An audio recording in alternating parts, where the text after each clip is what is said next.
It is absolutely wild of me to create a TBR for a month that is statistically my least successful reading month.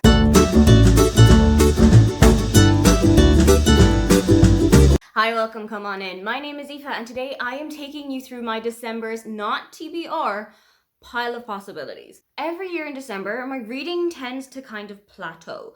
I don't read a whole lot because I am out saying goodbye to friends before I go home for Christmas, I'm spending time with my family, I'm spending time doing Christmas things.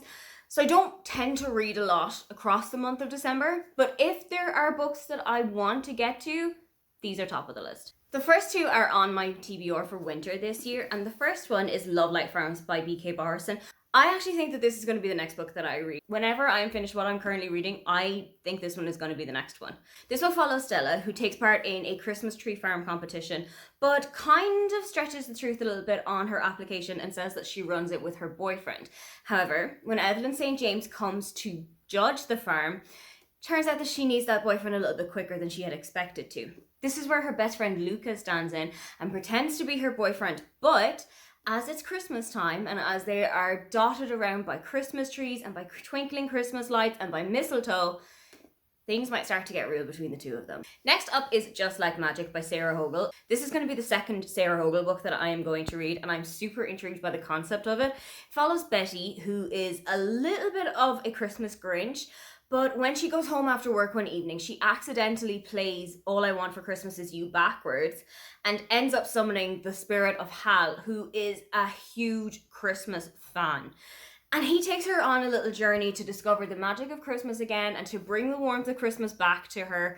I am so excited about this because I have a feeling it has a little bit of a fake dating trope to it as well, in that he goes back to her family home for Christmas, pretends to be her boyfriend while she's around family. And I love a fake dating at Christmas trope, so this is definitely up my street. There are two other books in this pile that have a little bit of something in common, and this time it is because somebody is going back to a friend's house to pretend to be their partner so that family don't start asking questions, and then they end up falling in love with one of the other person's family members. And coincidentally, it happens to both be a sister of the person that they've gone home with. The first one on that list is Make You Mine This Christmas by Lizzie Huxley Jones. I have had my eye on this for such a long time. It actually came out last year and it's coming out in German this year, but I don't think I trust myself enough to read it in German just yet. This follows Half, who goes home with Chris, who she met at a Christmas party once, and they have somehow managed to convince everyone that they are the it couple of the moment. So Chris invites Half home to spend Christmas with his family and to pretend to be his girlfriend. But while Half gets there, she accidentally ends up falling in love with his sister Kit. I am so excited to see how this book is going to go, but I also really want to kind of compare and contrast it with another book that has a similar vibe. That book being The Christmas Swap by Talia Samuel. I saw this on the shelves and I know I was on a Christmas buying ban, but this one called out to me. I genuinely had to have it.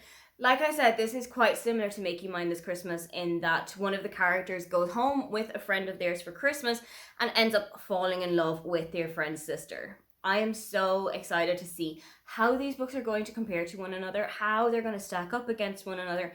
And of course, it's got a fake dating trope at Christmas, which I've already said is one of my favourite things to read. Another one that I would really like to try and get to this Christmas is Wreck the Halls by Tessa Bailey. And I know you may be thinking, this is a Tessa Bailey book and you and Tessa Bailey are not very good friends. What is going on here? The thing is that this is one of the B&K books run by Brittany and Kelsea, and I want to read this one with a couple of other people reading it with me so that when it starts to lose its fun for me, at least then I have somebody that I can talk about it with. This is about Melody and Beat, whose mothers were in a band together back in the 80s and 90s. And when the band broke up, their parents completely lost touch. I think they actually had a really big spat and fell out with each other. And now Melody and Beat have gotten a call from a TV show to bring the band back together and to get everyone back involved. So they have to kind of parent trap their parents back into being friends with one another. And of course, when they're spending more time together, they are remembering what it was like when Melody and Beat were younger and had massive crushes on each other. Final book on this list, and one that I am the most likely to get to because I read it every Christmas without fail, is A Christmas Carol by Charles Dickens. This is part of my Christmas Eve tradition. I like to come down to my parents' living room when they've just set the fire, when it's starting to get heat.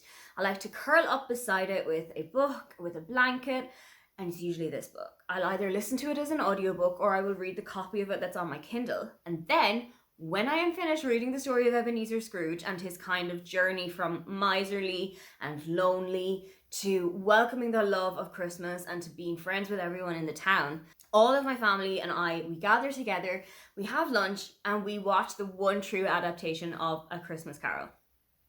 The Muppets Christmas Carol. It is my favorite Christmas Eve tradition. I do it every single year, and genuinely, I am already excited about it.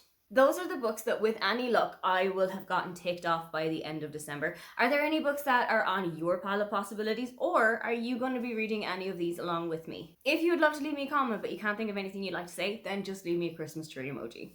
Don't forget to like and subscribe because I have new videos up every week. Now, get on out of here.